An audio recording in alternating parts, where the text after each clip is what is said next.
ton nom, Seigneur, nous sommes là, tous réunis devant toi. En ton nom, Seigneur, nous sommes là, tous réunis devant toi. En ton nom, Seigneur, nous sommes là, tous réunis devant toi. En ton nom,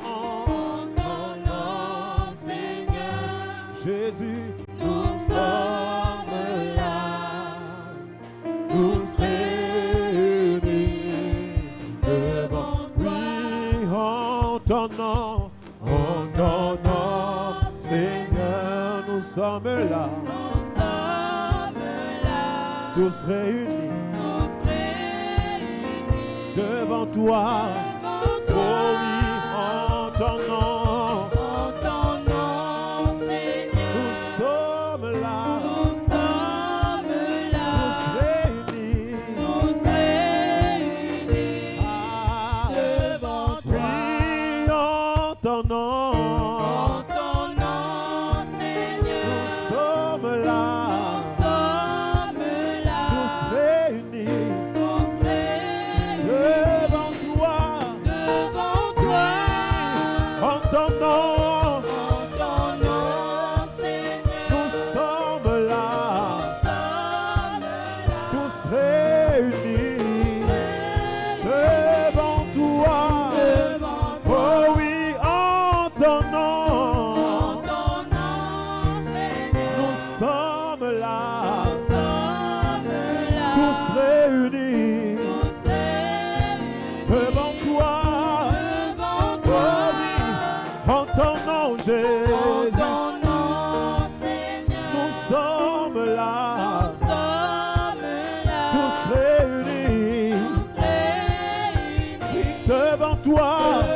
Oh, la gloire au Père, la gloire au Fils,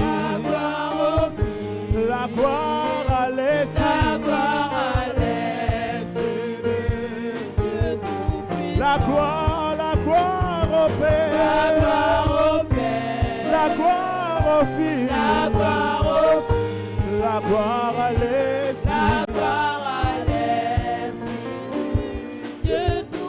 la gloire au Père, la gloire au Fils,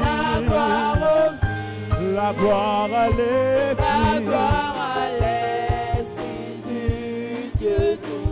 Oui, la gloire au Père, la gloire au Fils, la gloire à l'Esprit.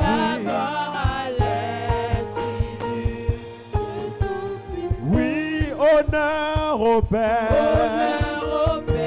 honneur au Fils, honneur à l'Esprit. Honneur au Père, honneur au Fils, honneur à l'Esprit. Honneur au Père, honneur au Fils, honneur à l'Esprit du Dieu tout-puissant. En ton nom, nous sommes là, tous réunis devant toi. Oui, en ton nom, nous sommes là, tous réunis devant toi. Honneur au Père, honneur au Fils, honneur à l'Esprit du Dieu tout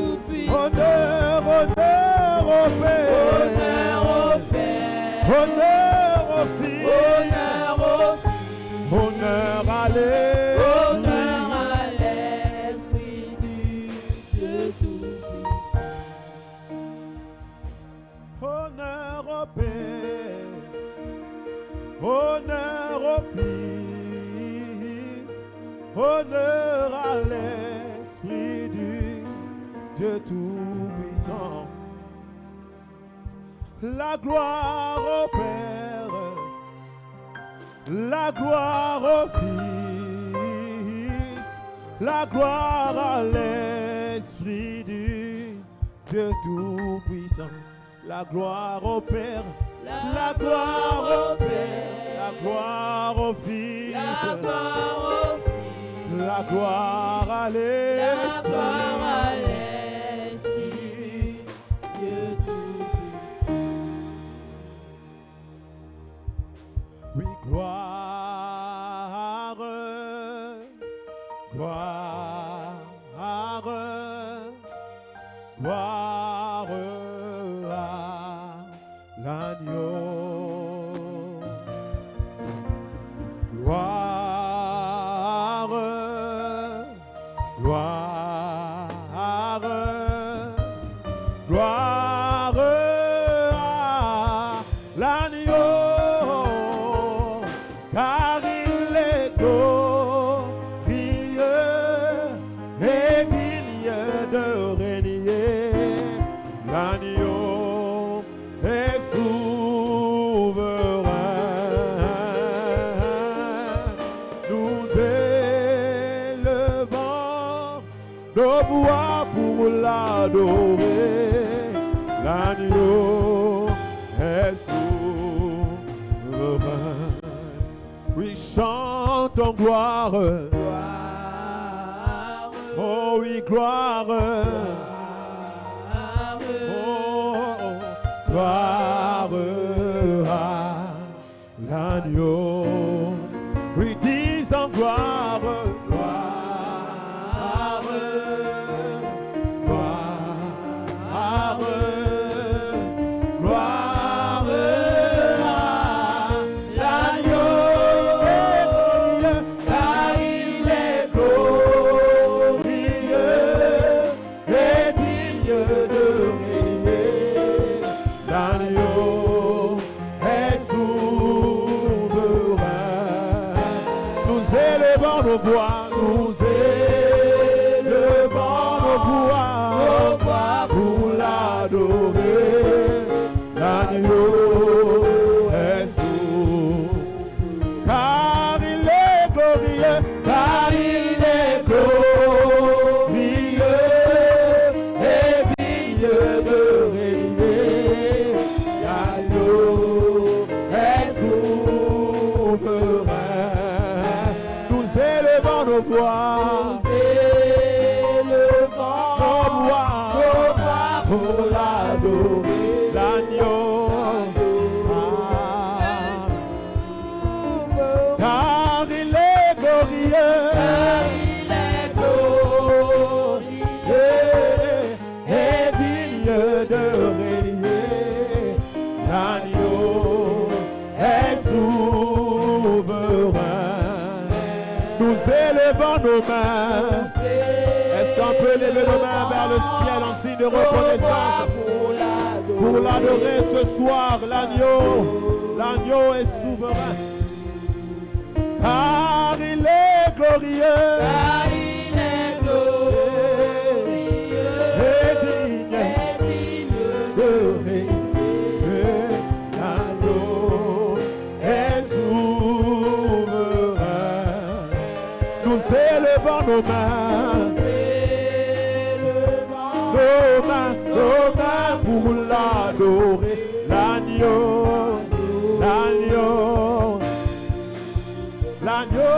est souverain. L'agneau est souverain. L'agneau est souverain.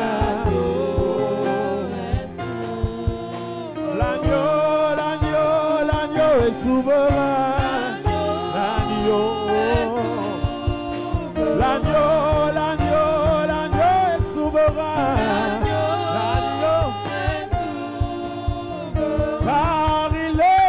glorieux. car il est glorieux et digne de régner. L'agneau est souverain. Nous élevons nos voix, Élevant nos voix nos voix pour l'adorer.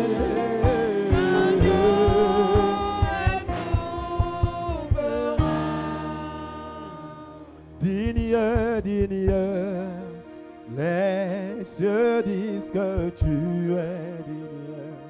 Digne, digne, la terre, tu es digne. Oh Jésus, Les cieux disent que tu es digne, digne, la terre dit que oui, tu es digne. Oh, les cieux disent que tu es digne, tu es digne, Yahweh. la terre dit Oui, tu es digne. Les cieux, Les cieux disent que tu es digne, digne, la terre dit que oui, tu es digne. Jésus, les cieux disent que tu es digne. digne, La terre, la terre dit que oui, tu es digne. digne, Jésus, les cieux disent que tu es digne. digne, Digne. la terre dit Oui, tu es digne. Nous te rendons la gloire. les cieux disent que Tu es digne. Yahweh, Yahweh. la terre dit que Tu es digne. Jésus, les cieux disent que tu es digne. La terre, la terre dit oui, tu es digne. Tu es digne. les cieux disent que Qui parmi les hommes était digne? Qui parmi les hommes se levait? Alléluia. Oh, tu es digne. Tu es digne de recevoir. Tu es digne de recevoir la gloire. Digne. Oui, tu es digne. Qui parmi les hommes est comparable à toi? Tu es digne. Oh. Yahweh. Oui, reçois la gloire. Reçois la gloire.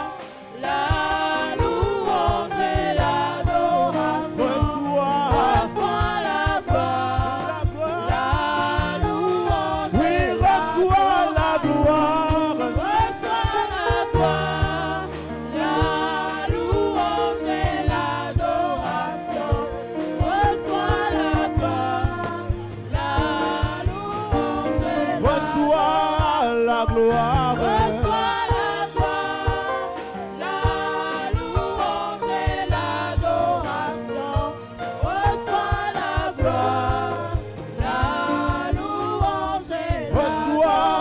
la gloire. Reçois la gloire.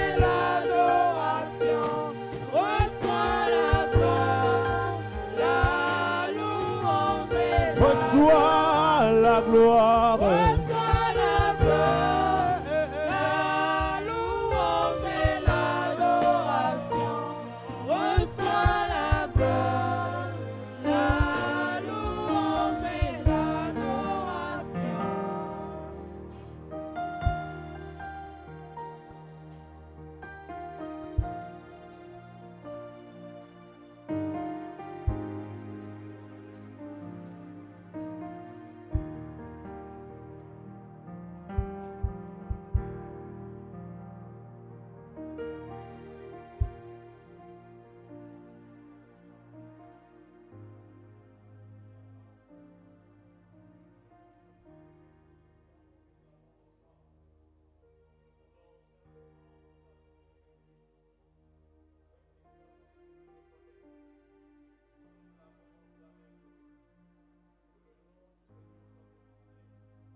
enseignements.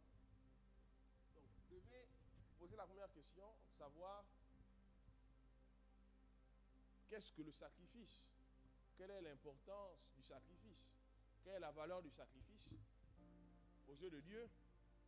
Et par la suite, vous devez chercher à savoir quel est l'impact du sacrifice dans le monde spirituel. Amen. L'autre chose, c'est que vous devez comprendre et chercher à savoir c'est quoi le sang. Qu'est-ce que le sang? C'est quoi le sang de Jésus? Quel est l'impact du sang de Jésus? Quel pouvoir contient le sang de Jésus? Amen. Voilà. Vous devez chercher à comprendre ça. Si en tant qu'enfant de Dieu, vous ne comprenez pas ces choses, vous ne pourrez pas vivre une vie en Christ complète, selon ce que Dieu veut pour nous. Amen. Amen. Quand vous voyez le sang de Jésus, ça vous fait penser à quoi? De manière physique. Quand on dit sang de Jésus, quand on parle de manière physique, ça vous fait penser à quoi? Quelque chose qu'on peut toucher. Vous pensez à quoi? Je parle de quelque chose qu'on peut toucher. Ça vous fait penser à quoi?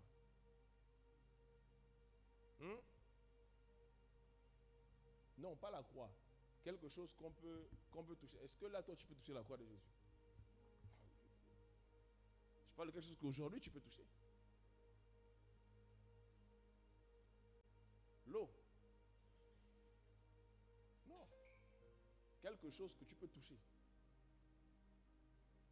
Mais parlez. Je vous dis aujourd'hui, quelque chose que tu peux toucher.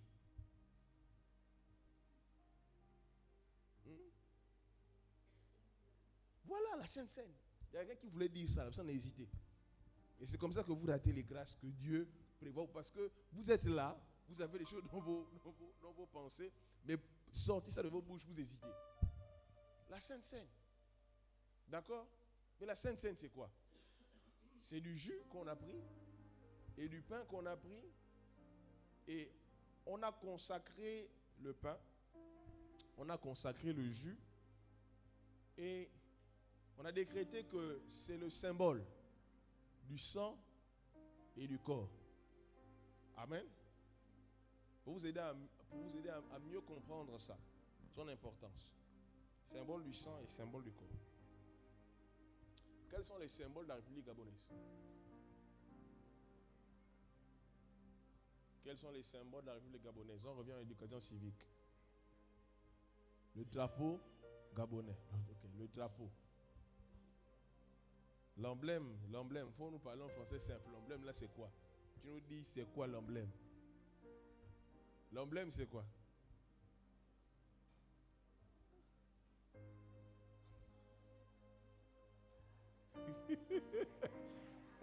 Attention. On parle de notre pays.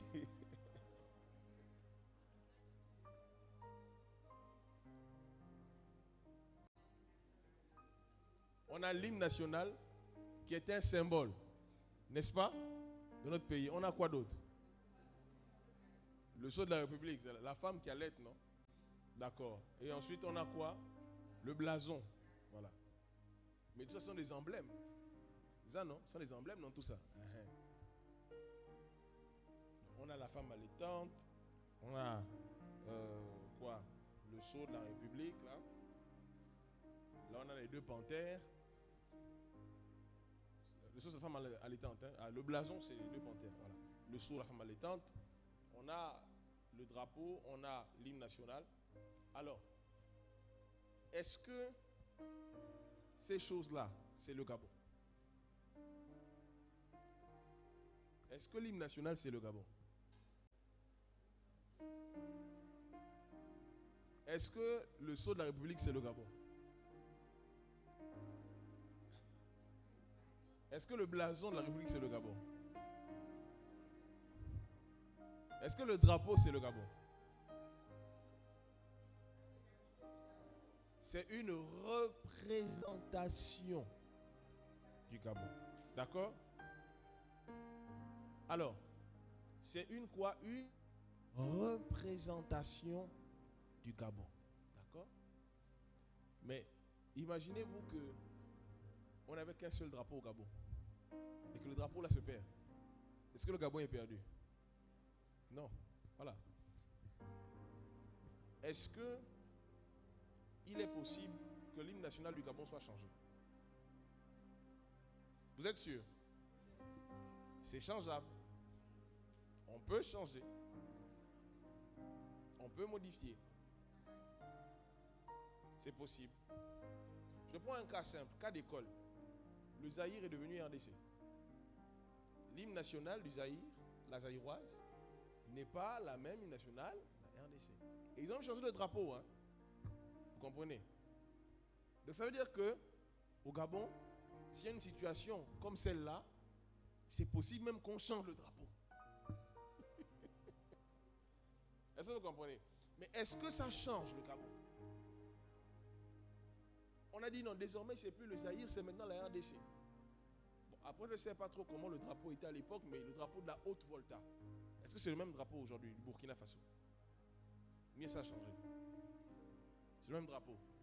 Mais le nom du pays a changé. Ce que vous appelez aujourd'hui Burkina Faso, avant c'était la Haute-Volta. Est-ce que vous comprenez? Mais est-ce que ça a changé le pays? Non. Mais est-ce que ces choses-là qui peuvent changer, hein? On dit non, le blason on peut le changer, l'hymne national on peut changer. Si quelqu'un joue avec l'hymne national, qu'est-ce qui va se passer?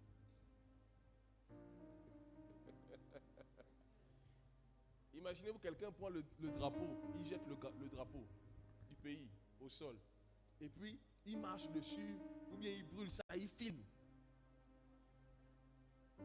Qu'est-ce qui va se passer? Mais est-ce que le drapeau là c'est le pays? Mais pourquoi est-ce que cet homme-là va avoir des problèmes graves? Parce que ces éléments représentent. Ça veut dire que qui a donné le pouvoir au drapeau? Qui a donné le pouvoir à l'hymne national? Qui a donné le pouvoir au sceau, au blason de la République? Qui a fait ça? C'est le Gabon qui a donné le pouvoir, parce que le Gabon dit que toi tu me représentes. Est-ce qu'on se comprend? Donc ça veut dire que ces choses-là, si on essaie de jouer avec ces choses, il va avoir des sanctions qui vont être appliquées. Est-ce que vous comprenez? C'est la représentation. Et ce qui est représentation possède le même pouvoir. Le vin et le pain, le jus et le pain sont la représentation du sang et du corps de Jésus. Ce qui signifie que quand tu es en train de prendre le jus de la Sainte Seine et que tu es en train de prendre le pain de la Sainte Seine, c'est que tu es en train de prendre la représentation du corps de Jésus. Et que tu prends la représentation du sang de Jésus. Et que de la même manière qu'on ne doit pas s'amuser avec les symboles d'un pays, le sang et le corps de Jésus sont la représentation même du royaume. Représentation de Christ. Le sang, donc le jus et le pain ont un pouvoir. Le jus et le pain ont un pouvoir. Et de la même manière que les hommes ont pris la peine de dire que s'il s'avère qu'on touche au symbole de la République, il y a des sanctions qui vont s'appliquer. De la même manière, celui-là qui ose s'amuser avec la Sainte Seine, il y a des sanctions qui s'appliquent. Est-ce qu'on se comprend? Est-ce que quelqu'un peut venir faire tout ce qu'il veut dans un endroit où on a posé le drapeau du Gabon? Pourquoi? On va dire que là où tu n'as pas vu le drapeau, là. Ça non. Tu es venu. Est-ce que tu n'as pas vu le drapeau? Est-ce que vous pensez que quelqu'un peut venir, il y a le drapeau du Gabon, et puis il vient, il commence à creuser, et puis il commence à poser des briques? Qu'est-ce qui va se passer? Elle va pas le faire. Il dit c'est mon terrain. Pourquoi? Parce qu'on ne s'amuse pas avec les symboles de la République. Et vous comprenez donc que là où il y a le drapeau, il y a des choses qu'on ne peut pas faire. Pourtant, on est toujours au Gabon. Là où il n'y a pas le drapeau, on peut se permettre certaines choses. Là où il y a le drapeau, il y a des choses qu'on ne peut pas faire. Et quand on grandissait, quand on était à l'école primaire, on nous disait que même quand vous passez quelque part, si vous voyez, on est en train de lever le drapeau, vous devez faire quoi? Vous arrêtez. Voilà. Vous devez vous arrêter. Jusqu'aujourd'hui, non. Ah, mais non, aujourd'hui, ça a beaucoup changé. Il y a des gens. Voilà. Voilà. Mais c'était. Tu n'as pas le droit de passer. On est en train de soit lever ou faire descendre le drapeau. Et tu passes. Tu dois rester là. Ça veut dire quoi? Ça veut dire que, bien aimé, le pain et le jus que tu es en train de prendre, quand tu dis c'est la Sainte Seine, c'est la représentation du corps et du sang de Jésus-Christ. Il y a des choses qu'on ne peut pas faire à un endroit où on a pris ces choses. Je vais te dire ça mieux. Satan peut s'amuser à un endroit là où il n'y a pas le sang de Jésus. Mais quand le sang de Jésus a été répandu quelque part, Satan ne peut pas faire ce qu'il veut. Ces zones interdites. Les œuvres du monde des ténèbres ne peuvent pas se manifester sur un territoire inondé du sang de Jésus, de la même manière qu'il travaille sur un territoire où il y a absence du sang de Jésus. Est-ce qu'on se comprend?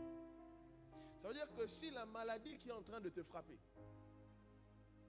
est en train de te torturer, s'il y a des problèmes dans ta famille ou d'autres de travail, je ne sais pas quoi, je ne sais pas. S'il y a quelque chose qui est en train de te déranger, ton corps est le temple, Saint-Esprit. Si jour après jour, tu prends la Sainte Seine, je te dis, qu'en prenant la Sainte Seine, ces symboles vont déployer un impact dans ta vie. Ces symboles vont déployer un impact dans ta vie. Et il y a des choses dans ta vie qui vont commencer à changer. Parce que bien aimé, il y a des endroits où avant, il n'y avait pas le drapeau du Gabon. J'ai vu dernièrement une cérémonie où les gens m'ont filmé. On est en train d'installer quelqu'un, chef de quartier. J'ai dit, chacun célèbre son événement. J'ai amené les photographes. Pour lui, c'était un grand événement. Chef de quartier, il était heureux. C'est-à-dire que désormais, chez lui, il y aura le drapeau. Mais pour quelqu'un qui passait là avant, d'accord, il va remarquer qu'il y a le drapeau du Gabon. D'accord? Et il y a des choses qu'il faisait avant à cet endroit qu'il ne pourra plus faire. Est-ce que vous comprenez? Il y aura pour lui un temps d'adaptation. Mais si un jour, il passe, il ne voit plus le drapeau, qu'est-ce qui va se passer? Il va se dire que donc ça veut dire que je peux recommencer à faire ce que je faisais. Durant un certain temps, bien aimé, je te conseille de prendre la Sainte Seine. Même durant un mois. Tous les soirs, chez toi, tu pries le Seigneur. Tu prends le corps, tu prends le sang. Fais-le en famille. Bien aimé, je t'assure, il y a quelque chose de puissant qui va se dérouler. Je veux vous faire comprendre que le sang de Jésus est un mystère qui ne sera jamais présenté de manière totale aux hommes. Le sang de Jésus est un mystère puissant. Quand Jésus est venu sur la terre, est-ce qu'il n'a pas chassé les démons? Est-ce qu'il n'a pas guéri les malades? Mais est-ce qu'à un seul moment sur la terre, il a pris un couteau et puis il s'est blessé, il a mis son sang sur quelqu'un pour dire que... Est-ce qu'il a fait ça? Non. Quelle a été l'arme la plus dangereuse que Jésus a utilisée? C'est son sang. Ça veut dire, bien aimé, que le sang de Jésus est plus puissant que la prière. Est-ce que vous me comprenez? Le sang de Jésus est plus puissant que la prière. Peuple de Dieu. Ça veut dire que quand je m'approche de la table du Seigneur, ça veut dire que quand je m'approche de la table du Seigneur, je vais prendre la Sainte Seine. Écoutez-moi très bien. Durant le culte, il y a eu la louange. Durant le culte, il y a eu l'adoration. Durant le culte, il y a eu la prière. Durant le culte, il y a eu même peut-être la séance de délivrance. Il y a eu la séance de proclamation. Je proclame, je déclare. Mais quand on arrive à la Sainte Seine, que la table est dressée, ça veut dire que je suis en train de m'approcher du Seigneur Jésus. Dans un culte, s'il y a la Sainte Seine, le moment le plus important du culte, c'est la Sainte Seine. Le moment le plus puissant du culte, c'est quand tu t'approches du corps et du sang de Jésus. Ça veut dire que là où la prière a échoué, le sang ne peut pas échouer. La prière peut être mal faite, mais le sang de Jésus ne peut pas échouer. Parce que ce n'est pas ton sang, c'est son sang. Maintenant, gare à toi parce que je ne sais pas dans quel état toi tu t'approches de la table du Seigneur. Ça veut dire que quand on te dit il y a un culte où il y aura la Sainte Seine, toi tu dois te dire que ce culte-là est le culte le plus important du mois. Ça fait peut-être 6 mois que l'année a commencé. Ce culte-là est le culte le plus important. Et là, toi, tu commences à parler du Seigneur. J'ai prié pour ça, j'ai fait ci. Seigneur, mais là, on va prendre la Sainte Seine. Là, non, Seigneur, quelque chose doit se passer. Dis avec moi, quelque chose doit se passer. Parce que le sang de Jésus est répandu. Bien-aimés dans le Seigneur, nous allons lire à nouveau. Je vais juste relire ça pour qu'on comprenne. Et j'entendis du ciel, Apocalypse 12, 10. Et j'entendis dans le ciel une voix forte qui disait: maintenant le salut est arrivé et la puissance et le règne de notre Dieu et l'autorité de son Christ. Virgule. Pourquoi? Car il a été précipité. Qui? L'accusateur de nos frères. Qui? On insiste encore. Celui qui les accusait devant notre Dieu jour et nuit. Point. Verset 11. Ils l'ont vaincu. Qui? Qui a vaincu? Qui? C'est qui? Tu pointes le doigt à qui? Mais les élus, c'est qui? Mais c'est toi, mais tu pointes le doigt à qui? Comment? Tu n'es pas élu, maman. Qui a vaincu? Nous l'avons vaincu à cause de la parole. Et ils n'ont pas aimé leur vie jusqu'à craindre la mort. J'aimerais, s'il vous plaît, permettez-moi de parler un peu de notre témoignage. Quand je suis en train de venir auprès de quelqu'un et dire à la personne: voici ce que dit la parole de Dieu. Et voici ce que j'ai vécu. Qu'est-ce que je suis en train de faire? Je suis en train de témoigner. Toi, tu vois que je suis en train de témoigner, n'est-ce pas? Toi, tu vois que je suis en train de témoigner. Sauf que ce que toi, tu ne vois pas, c'est l'impact du témoignage dans la vie de celui qui l'écoute. Ils l'ont vaincu à cause du sang de l'agneau et à cause de la parole de leur témoignage.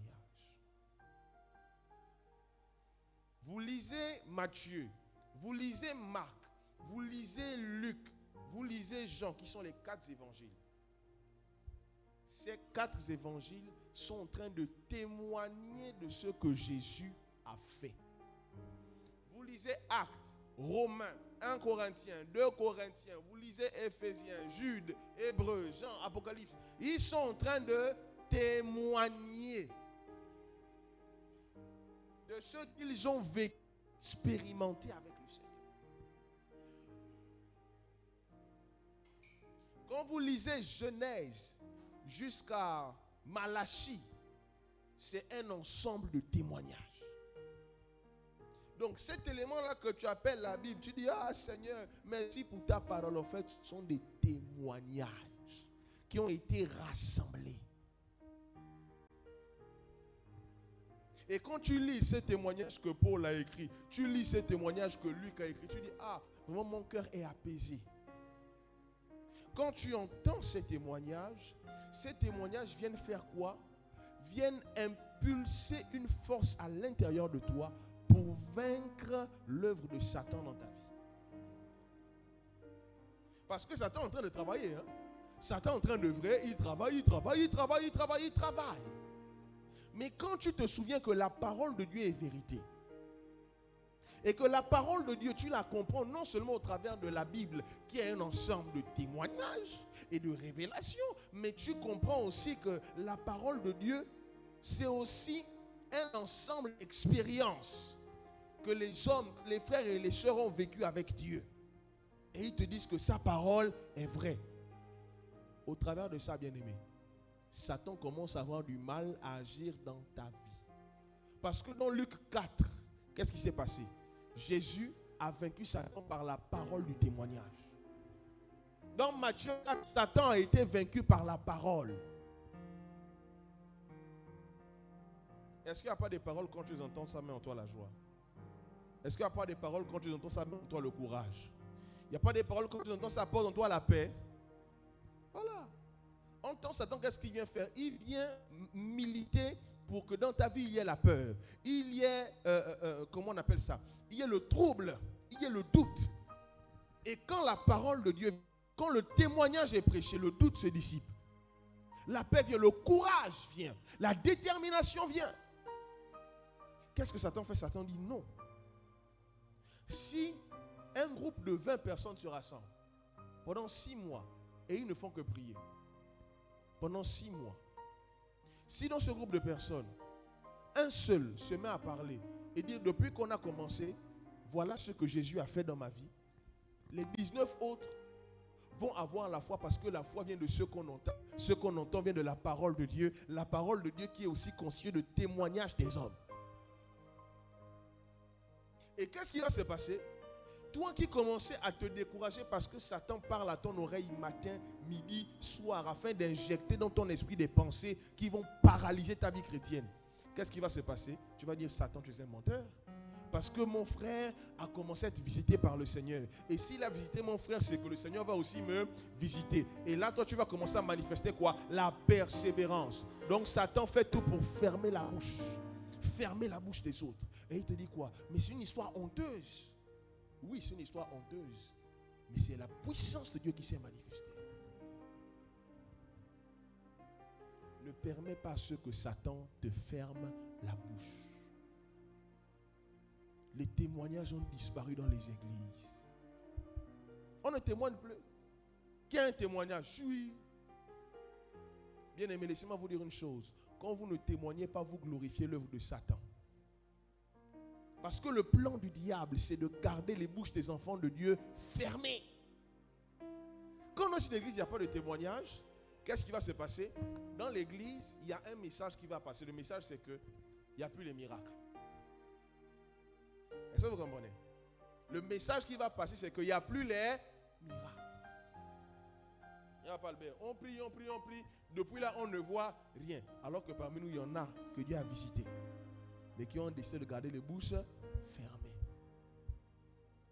Vous savez, il faut qu'on arrive à analyser la parole de Dieu dans son contexte et arriver à comprendre qu'est-ce que cette parole veut aussi dire dans notre contexte.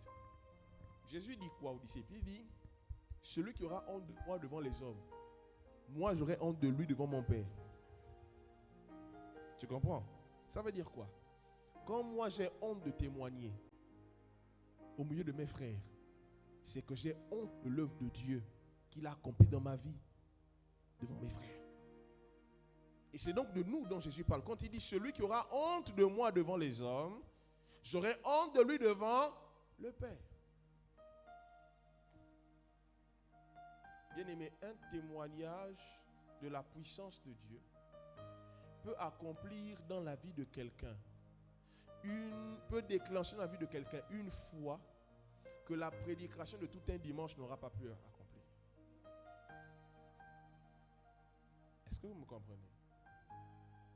Un témoignage de 2 minutes ou de 3 minutes peut déclencher un niveau de foi qu'une prédication de 2 heures de temps n'aura pas déclenché. Vous comprenez? Quand tu gardes ta bouche fermée, tu permets à Satan de continuer son œuvre dans la vie des frères et des sœurs. Vous savez, on est là, beaucoup là parmi nous, on rit à la fin du culte. Ah, maman, bonjour, ça va? Mais quand on rentre à la maison, Seigneur, depuis là, je suis en train de prier, je ne vois rien. Ah, Seigneur, jusqu'à quand? Ah, Seigneur, jusqu'à quand? Et Satan est en train de continuer son œuvre. Mais Apocalypse 12, verset 11 dit quoi? Ils l'ont vaincu à cause du sang de l'agneau et de la parole de leur témoignage.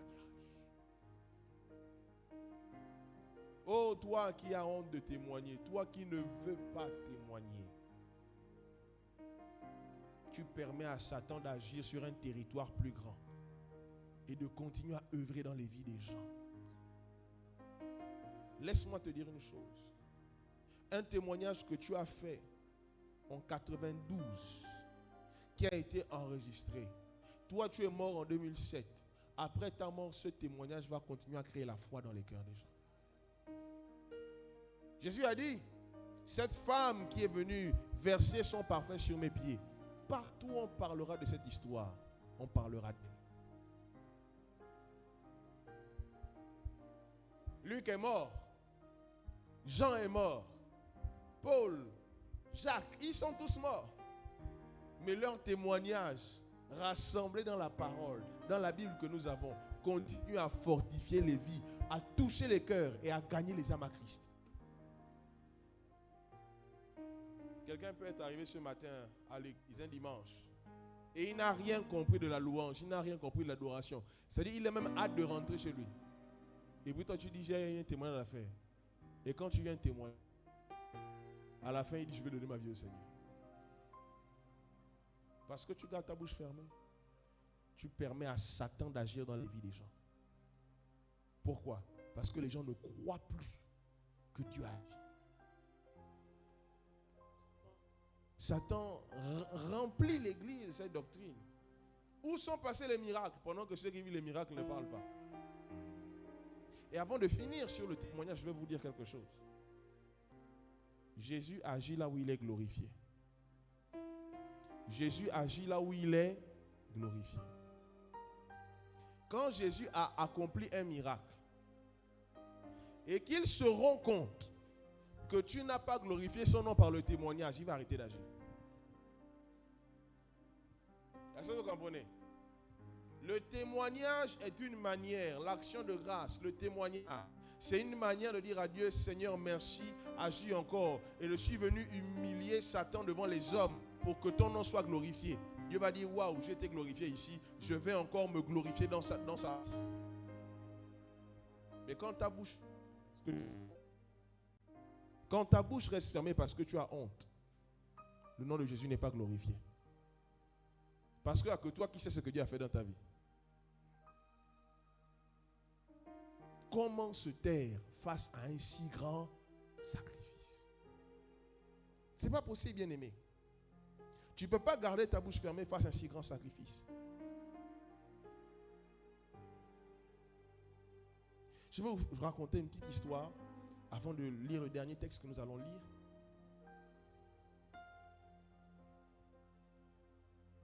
Il y a un jeune homme qui était addict à l'alcool. Il buvait énormément. Et chaque fois qu'il buvait, il rentrait à la maison, il disait, Seigneur, pardonne-moi, je ne veux plus recommencer à boire. Et puis il est parti voir son pasteur, il dit à son pasteur, pasteur, je suis fatigué de l'alcool, je bois tout le temps, je suis vraiment épuisé, je ne sais pas ce qui m'arrive. Il dit, je prie pour que le Seigneur m'aide à sortir de l'alcoolisme, mais je n'arrive pas à m'en sortir. Écoutez ce que son pasteur dit. Son pasteur lui a dit, écoute, tu vas faire quelque chose de simple. Chaque jour, tu vas proclamer ceci. Que le sang de Jésus est répandu sur mon corps. Le sang de Jésus est répandu sur ma langue. Le sang de Jésus est répandu sur ma vie. Tu vas proclamer ça tous les jours. Et il a commencé à le faire un jour. 2 jours, il a proclamé le sang de Jésus sur sa vie. 3 jours, 4 jours, 5 jours. Bien aimé, au bout d'1-2 semaines, il revient voir le pasteur pour dire, pasteur, je n'arrive même plus à supporter l'odeur de l'alcool. Je ne sais pas ce qui m'arrive. Bien aimé, je vous ai dit que là où la prière même peut échouer, le sang de Jésus ne peut pas échouer. C'est pas possible. Les hommes vous présentent la bombe atomique. Voilà, nous dans nos pays, on a telle bombe. On appelle la bombe là comme ça, comme ça, comme ça. Bien aimé, le royaume a le sang de Jésus. Le royaume a le sang de Jésus. Et je veux te dire que Satan ne peut rien devant le sang de Jésus. Le péché ne peut rien devant le sang de Jésus. La maladie ne peut rien devant le sang de Jésus. Les malédictions ne peuvent rien devant le sang de Jésus. La plus grande arme que Dieu a déployée sur la terre, c'est le sang de Jésus. Il fallait vaincre la mort et le péché.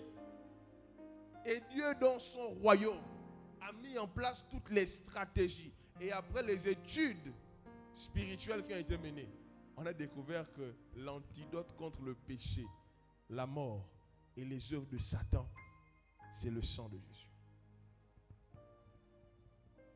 Je vous dis que le monde ne peut rien devant le sang de Jésus. Quel que soit le péché dans lequel tu es bien aimé, quand le sang de Jésus est dans ta vie, il y aura une séparation entre le péché et ta vie. Une séparation entre le monde et ta vie. Il faut que tu commences à proclamer le sang de Jésus, bien aimé. Parce que là où il y a le sang de Jésus, le mensonge ne peut pas régner. Si tu es un menteur compulsif, il y a des gens qui mentent, ça dit, pour lui mentir, ça devient comme si c'était la vérité. Et pour lui, il trouve toujours le moyen de réussir. Bien aimé, proclame le sang de Jésus sur ta langue, sur ta bouche. Pour que le péché ne puisse plus trouver de logement en toi. Bien aimé, nous lisons Luc chapitre 4, le verset 17. Luc 4, verset 17, dit ceci. Et on lui remit le livre du prophète Ésaïe. L'ayant déroulé, il trouva l'endroit où il était écrit. Verset 18. L'Esprit du Seigneur est sur moi. Parce qu'il m'a oint pour annoncer une bonne nouvelle aux pauvres. Deuxièmement, il m'a envoyé pour guérir ceux qui ont le cœur brisé. Troisièmement, pour proclamer aux captifs la délivrance. Quatrièmement, et aux aveugles le recouvrement de la vue. Cinquièmement, pour renvoyer libres les opprimés. Quelle est la première chose proclamée, permettez-moi, verset 19, pour publier une année de grâce du Seigneur. Jésus commence en disant quoi? L'Esprit du Seigneur est sur moi. Parce qu'il m'a oint pour annoncer une bonne nouvelle à qui? Premièrement. Deuxièmement, il dit quoi? Il m'a envoyé pour guérir ceux qui ont le cœur brisé. Ça veut dire quoi? Ça veut dire que Jésus est venu, dit avec moi changer. Dit avec moi changer. Jésus est venu changer la situation des gens qu'il a trouvés. Et le mandat de Jésus, c'était de venir pour changer la situation des personnes qu'il a trouvées. Il dit, je suis venu pour guérir ceux qui ont le cœur brisé. Pour guérir ceux qui sont malades. Pour délivrer les captifs. S'il est venu pour ça, qu'est-ce qu'il est venu donc faire pour les pauvres?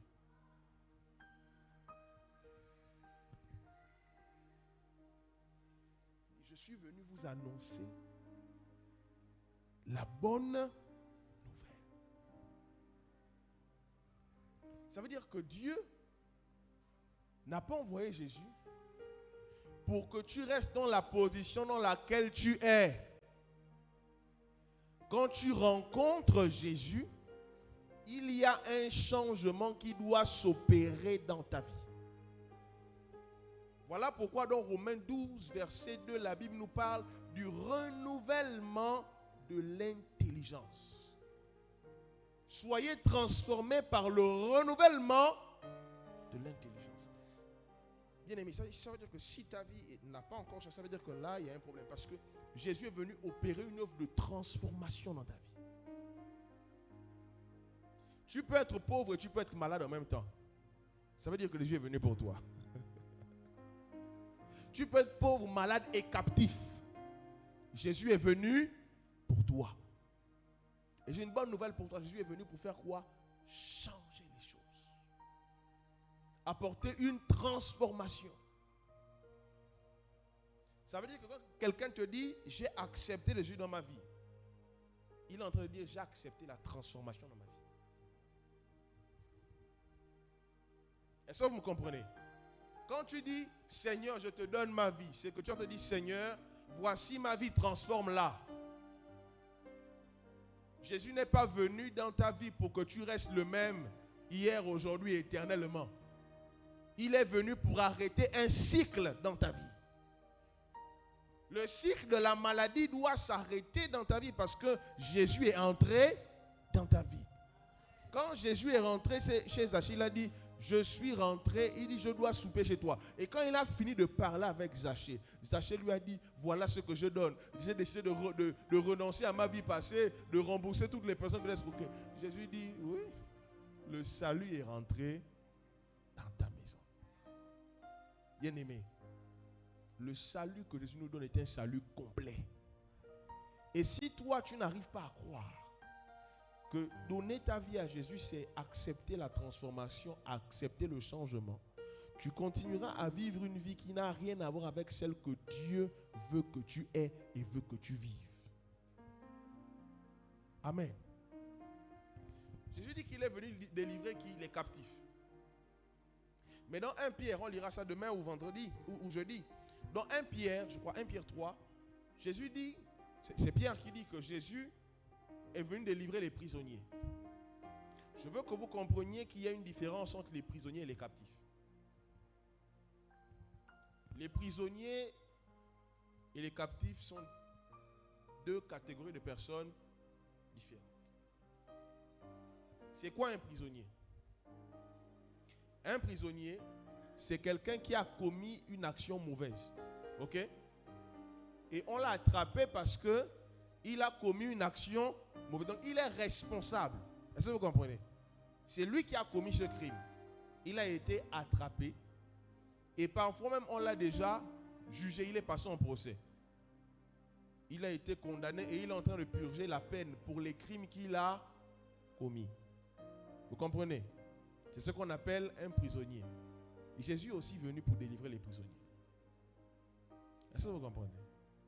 Mais c'est quoi un captif? Un captif, c'est quelqu'un qui n'a rien fait, mais qui a été capturé et qui a été jeté dans les chaînes. Je prends le cas de Joseph. Est-ce que Joseph avait fait quelque chose de mal? N'est-il pas devenu esclave? Joseph était captif. Il y a des situations que vous vivez qui ne sont pas le résultat de vos choix, mais qui sont le résultat des choix de certaines personnes avant vous, qui ont dit, dans ma famille, toutes les femmes vont être comme ça, des bagarreuses ou des palabreuses. Dans ma famille, il dit, dans sa famille, tous les hommes ne doivent jamais se marier. S'il a une femme, après il doit changer, après il doit avoir une autre, et même s'il se marie, il doit avoir forcément des copines dehors. Ça veut dire que lui, quand il donne sa vie au Seigneur, son cas n'est pas le même que celui-là qui lui-même est parti rentrer dans ça. Vous comprenez? Parce que lui, il est en train de subir quelque chose sur la base de ses choix à lui. Ça veut dire que dans ta vie, tu peux vivre dans ces deux dimensions. Il y a des choses pour lesquelles tu es prisonnier, mais il y a des choses pour lesquelles tu es captif. Mais Jésus dit qu'il est venu pour délivrer les prisonniers et délivrer les captifs. Et dans la captivité, bien-aimé, tu as le droit de réclamer ta liberté. Voilà pourquoi, oh my God, my God, my God, my God. Ouh, j'aime ça. Jésus dans Luc, Jésus dans Luc dit quelque chose de merveilleux. Lisons le verset 19, Luc 4. Jésus dit quoi? Au compte de 3, lisons ça ensemble. 1, 2, 3, c'est parti. Pour publier une année de grâce du Seigneur. Nous sommes au mois de mars, demain on rentre en avril. Et quand on va arriver dans la période du mois d'août, qu'est-ce qui va se passer? On aura la période de la fête d'indépendance et la fête de quoi encore? Le 30 août, c'est quoi? Fête de la libération. Ouais, fête de la libération. Mais quand on approche le 17 août, il y a une liste qui vient sur la table du président. Et le président décide de signer un document, un décret. On appelle ça décret présidentiel. Qui signifie que les personnes qui sont sur cette liste, au nom du président de la République, n'ont plus le droit d'être en prison. Écoutez-moi, on s'en fout du nombre d'années qui te restaient en prison. Si le président a décrété que tu dois sortir, c'est que le nombre d'années qui te restait là, c'est fini. Quand Jésus dit, je suis venu publier une année de grâce du Seigneur, ça veut dire que Jésus te dit, je m'en fous de qui est ton oncle, ton grand-père, ton arrière-grand-père, quels étaient les actes, les pactes sataniques qui avaient été signés. Je m'en fous du nom de ta famille, du type de sang que tu as, que tu sois captif ou prisonnier. Moi, je viens t'annoncer que le ciel a décidé de dire que tu es libre. Je pensais que tu devais être plus en joie que ça, parce que ça veut dire que si aujourd'hui tu es encore retenu en prison, c'est que ce n'est pas normal.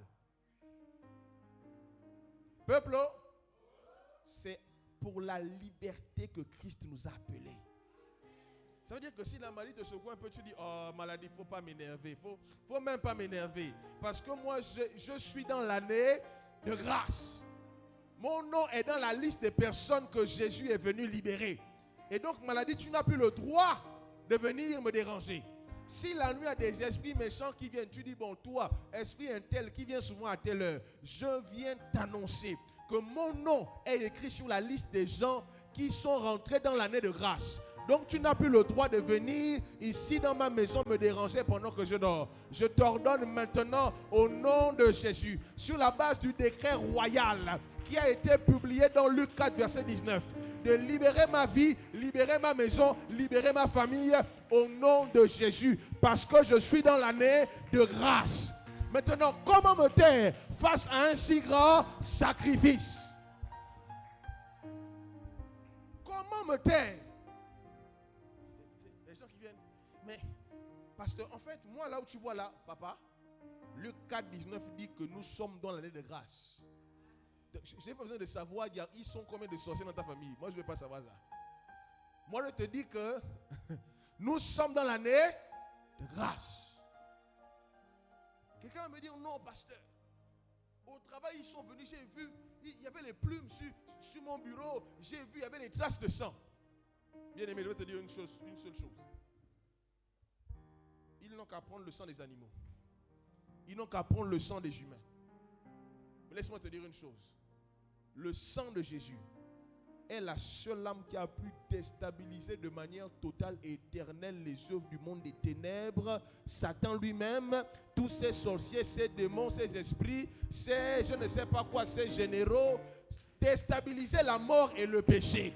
Ça veut dire qu'il n'y a aucun sacrifice que les sorciers pourront faire qui sera capable de rivaliser avec le sacrifice de la croix. Je me tiens devant tous les sorciers qui s'opposent à moi et je dis, je marche contre vous avec le sang de Jésus. Marchez contre moi avec le sang des animaux, mais je marche contre vous avec le sang de Jésus. Vous avez tué des gens, tué des animaux, mais moi je marche contre vous avec le sang de Jésus-Christ. Comment se taire face à un si grand sacrifice? La dépression, c'est quoi devant le sang de Jésus? La dépression, c'est quel nom? C'est quoi? La peur, c'est quoi? La maladie, c'est quoi? Bien aimé, arrêtez de glorifier vos situations. Glorifiez Jésus. Arrêtez de glorifier vos souffrances. Glorifiez Jésus-Christ. Il a dit, je suis venu annoncer l'année de grâce. Mais c'est que tu as un problème. Comment tu es dans l'année de grâce? Jésus te dit que tu es dans l'année de grâce et puis tu es en train de pleurer. Seigneur, oh ma vie. Non, non, non, non, non. C'est que tu n'as pas compris le texte. Parce que vous savez, moi je reviens un peu dans les livres qu'on lisait avant. On disait que dans les années 30, bon, les années 30, les années 40, il y avait très peu de personnes qui savaient lire. Donc il y avait quelques personnes qui avaient fait l'école et qui savaient lire. Et même quand on lisait, il fallait expliquer. Parce que ce n'est pas parce qu'on a lu devant toi que tu as compris. Et pour que tu comprennes, il faut qu'on arrive à descendre au niveau où toi tu arrives à comprendre. Donc parfois quelqu'un pleure pas parce qu'il est toujours dans la souffrance, mais il pleure parce qu'il ne sait pas que la parole lui dit qu'il est libre et qu'il n'a plus le droit de vivre dans la souffrance.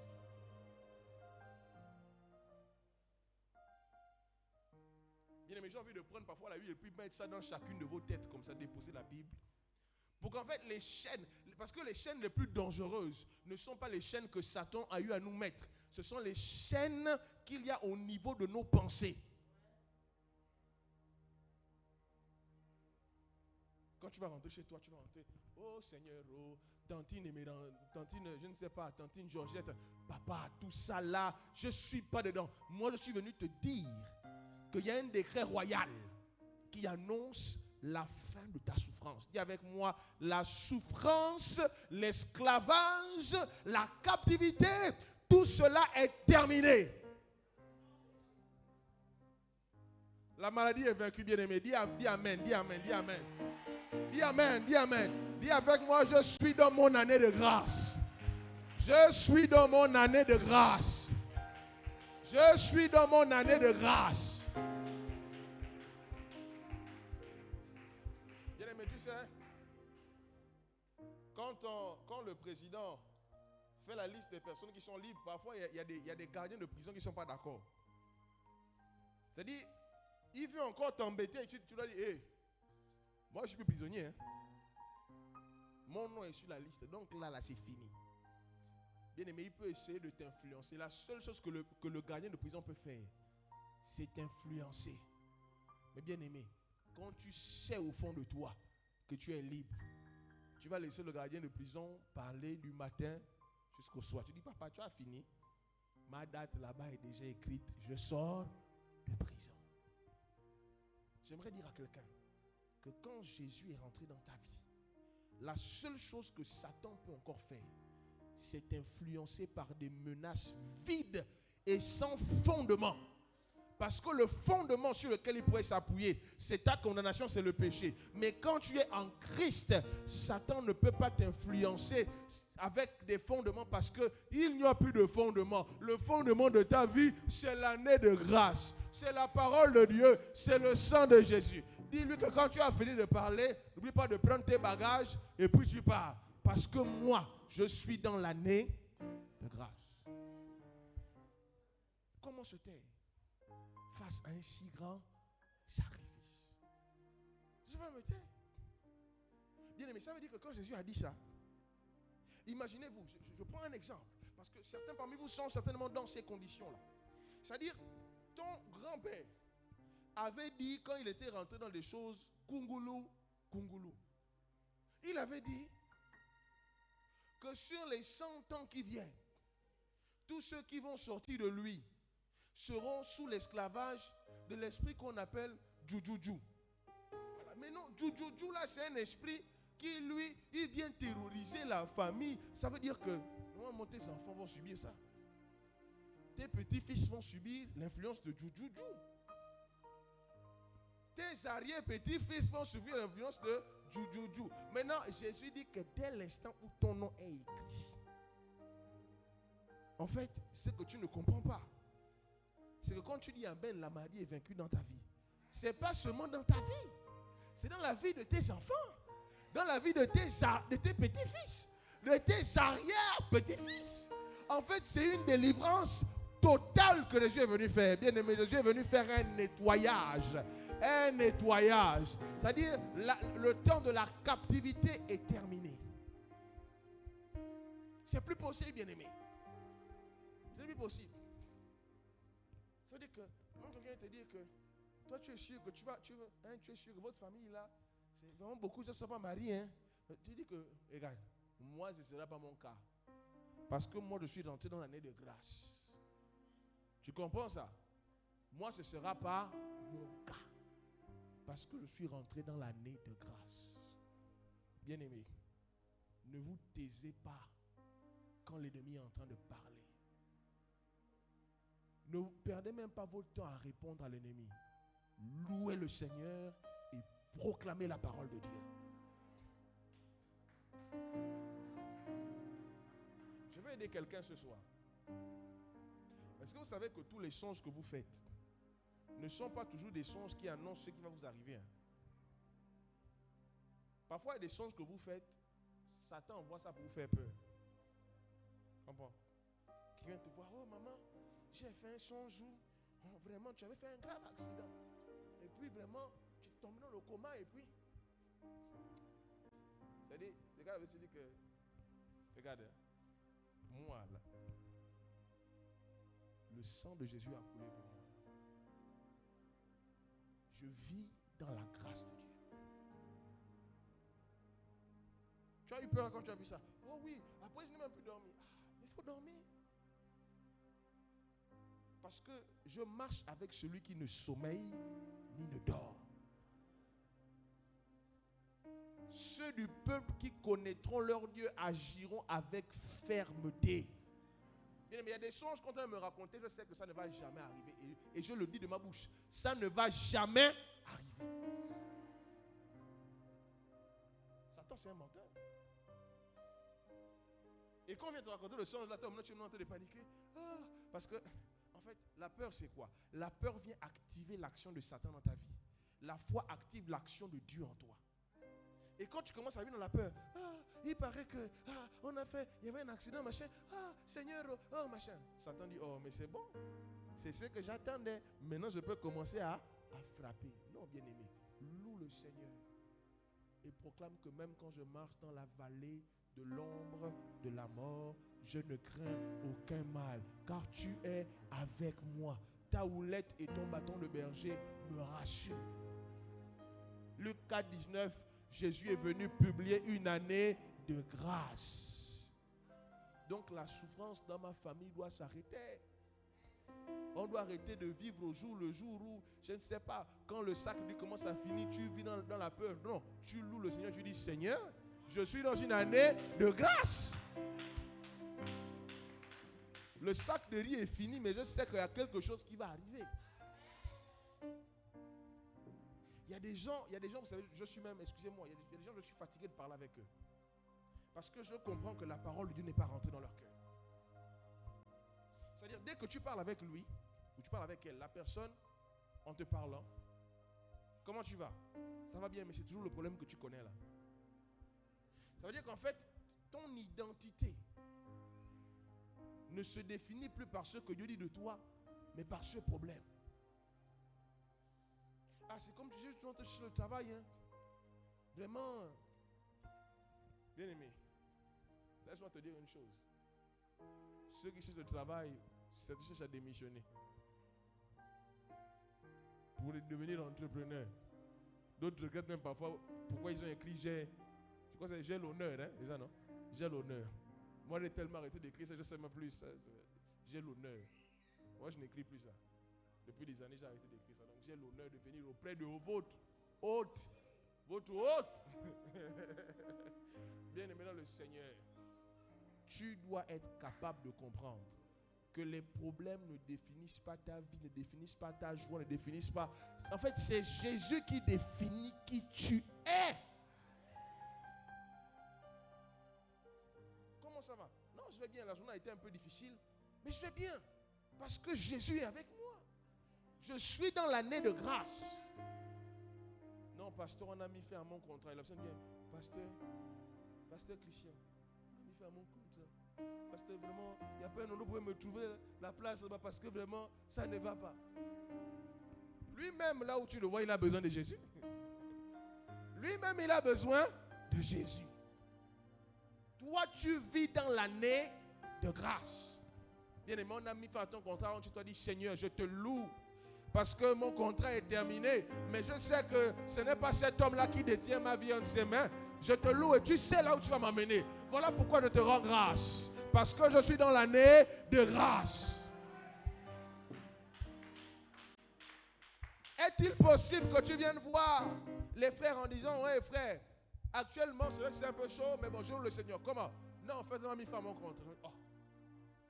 Comment on a mis fin à ton contrat? Tu es dans la joie. Oh. Mais est-ce que c'est ce contrat-là qui m'a nourri depuis que je suis né? Oh, bien aimé, tu n'as pas compris. Tu es né, tu n'avais pas ce contrat, tu vivais, Dieu t'a gardé. C'est pas parce que ce contrat est fini que ta vie est finie. Ta vie est entre les mains de Dieu, de l'Éternel des armées. On a mis fin au contrat, gloire au Seigneur. Seigneur, je continue, ma vie continue, parce que tu as un avenir pour moi. Et mon avenir en toi est sûr et certain. Je vis dans l'année de grâce. Ça dit que parfois il y a des gens, Satan regarde et dit, mais le gars là, je vais encore faire quoi? C'est-à-dire pour fermer sa bouche, pour l'empêcher de louer le Seigneur. Dans le film de Chosen, je finis avec ça. Dans le film de Chosen, le film de Jésus qu'on a fait dernièrement, la série de Chosen, il y a Jacques le mineur qui vient voir Jésus et qui lui dit, parce que dans la série, Jacques le mineur a une déformation, je crois, au niveau de sa hanche. Donc il tire le pied. Et il dit à Jésus, est-ce que tu ne peux pas me guérir? Jésus dit, est-ce que tu n'as pas vu tous les miracles que j'ai faits? Il dit, si, je les ai vus. Il dit, est-ce que tu crois que je peux te guérir? Il dit, oui, je crois que tu peux me guérir. Il dit, ok. Il dit, les autres me louent pourquoi? Pourquoi ils m'honorent? Parce que je les ai guéris, non? Il dit, oui. Il dit, maintenant je vais te dire une chose. Voilà ce qui va toucher le cœur de Dieu. C'est que les autres le louent parce qu'il les a guéris. Mais toi, tu le loues malgré ta souffrance. Il dit, c'est une louange qui touche le cœur de Dieu. Satan vient, il guette, il voit comment tu as mis le seau à côté du lit. L'eau est en train de tomber quand il y a la pluie. Il n'y a que toi qui connais la position que tu dois prendre sur ton lit, sinon tu tombes. Mais au milieu de ça, quand tu te réveilles, tu loues le Seigneur, tu dis, oh Seigneur, merci. Je te célèbre parce que tu es merveilleux. Tu es glorieux, Seigneur. C'est vrai que la toiture est percée. C'est vrai que le sac de riz est déjà fini. Mais Seigneur, à toi soit la gloire. Je te célèbre, je t'honore. Tu es merveilleux, mon roi. Et tu dis, Seigneur, tu as dit dans Luc 4, verset 18, que tu es venu annoncer une bonne nouvelle aux pauvres. Seigneur, moi, tu connais ma situation. J'attends la manifestation de la bonne nouvelle que tu es venu annoncer. Et puis tu continues ton chemin.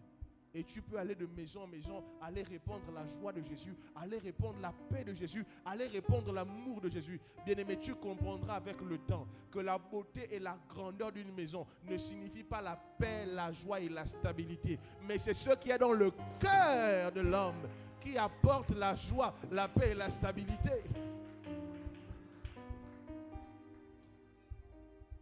Je m'apprêtais à venir et puis j'étais en train de fouiller mon sac et puis je disais, mais Seigneur, je n'ai pas de voiture pour aller à l'église. J'ai besoin d'un véhicule. Après, il dit, mais bon, Seigneur, merci parce que pour le moment, je n'ai pas encore les problèmes des gens qui ont les voitures. Donc, je te loue pour ça. Mais pour le moment, envoie-moi la voiture, je dois partir à l'église parce que je suis déjà en retard. Et mais ceux qui ont les voitures aussi, ils ont des problèmes. Donc, quand tu es piéton, il y a des problèmes que tu n'as pas encore. Et quand tu dis, Seigneur, bénis-moi, ne t'inquiète pas, ça vient. Comment se taire face à un si grand sacrifice? Bien-aimé, Satan veut que tu te taises. Mais Jésus te dit, parle. Ne te tais pas. Là où tu es là assis, tu es venu une fois à l'église, tu as mal à la tête. Et quand tu es sorti du culte, le mal dedans, le mal avait disparu. C'est un témoignage. Lève-toi et parle. Satan va te dire, ça c'est un petit témoignage. Tu viens raconter quoi là? Bien-aimé, lève-toi et témoigne ton témoignage. Parce que j'avais mal à l'orteil. Et puis, quand j'ai fini la louange, la douleur est partie. Maman, viens, on va te donner le micro. Témoigne. Satan ne veut pas que tu parles. Parce que je vous ai dit que quand tu commences à glorifier le Seigneur dans les petites choses, il va t'emmener dans des miracles plus grands. Mais quand tu dis j'attends les grandes choses pour témoigner de Dieu bien-aimé, tu es en train d'empêcher à Dieu de manifester son plan dans ta vie.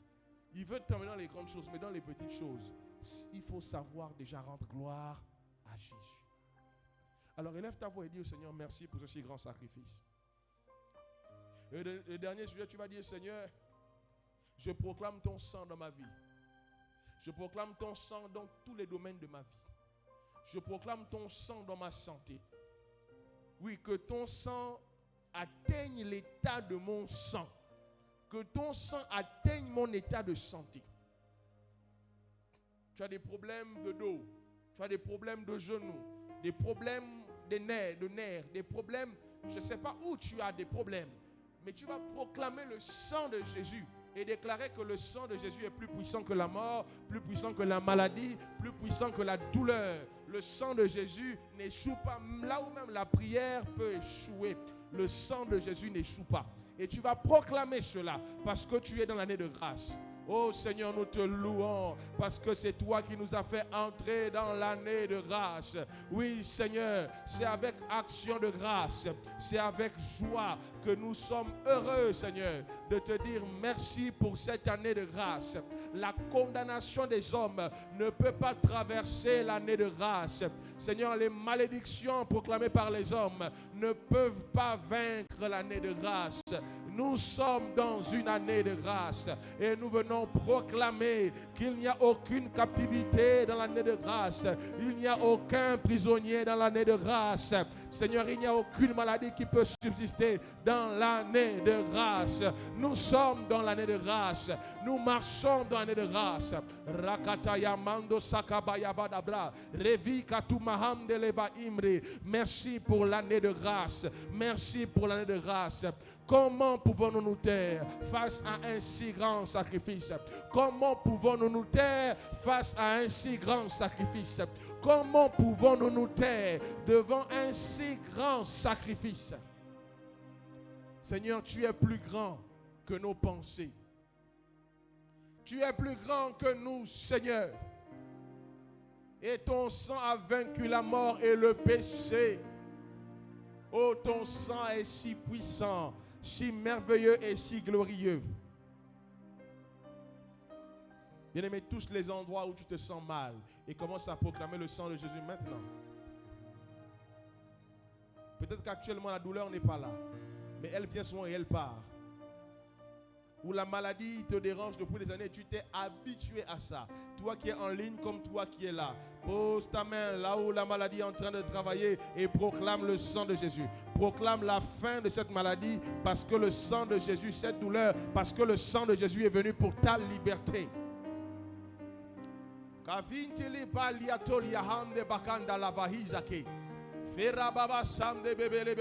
Seigneur, nous te louons pour ton sang. Nous te louons pour ton sang que tu nous as donné. Nous te louons pour ton sang que tu nous as donné. Nous te célébrons pour ton sang que tu nous as donné. Et nous proclamons, Seigneur, qu'aucune douleur ne résiste devant le sang de Jésus. Nous proclamons qu'aucune maladie ne résiste devant le sang de Jésus. Père éternel, je déclare des miracles au nom de Jésus. Je proclame des miracles au nom de Jésus. Des examens seront faits et on va proclamer la guérison. On va proclamer la guérison surnaturelle. la guérison divine au nom de Jésus-Christ. Je proclame au nom de Jésus-Christ de Nazareth la guérison par le sang de l'agneau. Nous sommes dans l'année de grâce. Je proclame la guérison par le sang de l'agneau, par le sang de l'agneau. Seigneur Jésus, à toi soit la gloire. Tu es merveilleux, tu es puissant, tu es glorieux. Et nous sommes à toi pour l'éternité. Que ton nom soit glorifié pour ce que tu fais et pour ce que tu vas encore faire. Merci pour cette semaine de Pâques, qui est une semaine de joie pour nous, qui est une semaine de faveur. Et que ta faveur soit répandue sur chaque vie, sur chaque famille de ce ministère et plus précisément sur ceux qui sont là ce soir. Et que nous puissions témoigner de la manifestation de ta faveur, de ta grâce et de la puissance de ton sang au nom puissant de Jésus.